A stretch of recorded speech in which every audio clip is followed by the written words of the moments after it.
Venez, voyez le lieu où il était couché. Stop.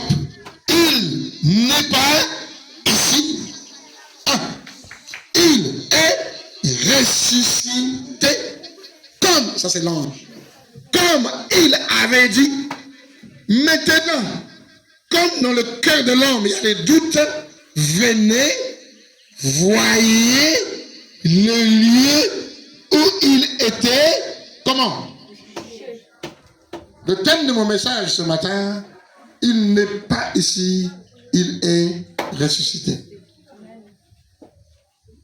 Il n'est pas ici, dans la tombe. Il est ressuscité. Le but que je vais poursuivre là, c'est qu'on puisse comprendre que nous, chrétiens, nous prions le Dieu vivant et vrai.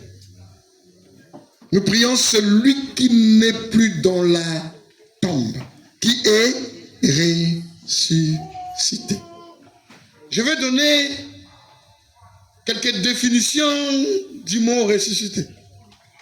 Simple. Ressuscité veut dire la personne n'est plus morte, il a repris la vie. Ressuscité en français facile. Voilà. Il a repris la vie. Ça c'est un.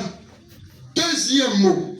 Ressuscité veut dire que la mort qu'on pensait qu'il devait le garder, la mort n'a pas pu le garder. Est-ce que quelqu'un me suit? La mort n'a pas pu le garder.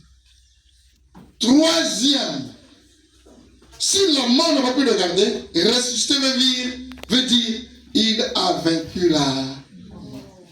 Est-ce que quelqu'un est en train de comprendre? Suis. Je ne vais pas dire suis. Il a vaincu quoi? La mort. Maintenant, si on a parlé de mort, c'est qu'on a donné la définition du mot mort pour que tu puisses comprendre l'importance de la résurrection. Parce que quand on te donne deux mots, tu vas voir ce qui est fort et ce qui est fait.